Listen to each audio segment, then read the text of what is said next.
This year's budget has focused on three key themes: employment generation, fiscal consolidation, and support to MSMEs. In terms of employment generation, that was one of the main sore points when this government got into third term. Government has announced a slew of schemes supporting a new employment generation.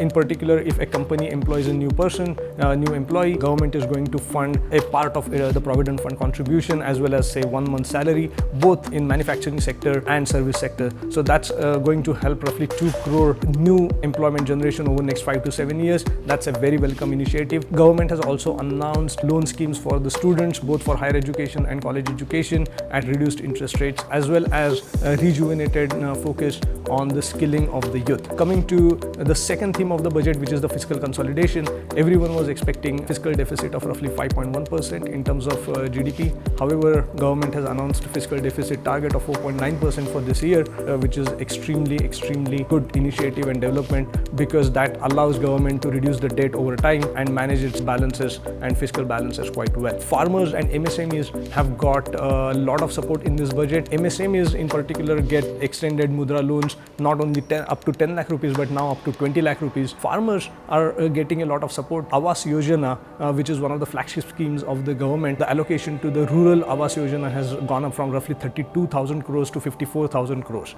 Overall, this budget has, I think, continued the thrust on capex, which they have not increased, but they have not reduced the capex, which was already a large number at 11.11 lakh crores. So continuing the thrust on capex, I think they have changed focus a little bit on youth employment generation as well as skilling, which is one of the most important inputs for any country to grow from developing to developed nation.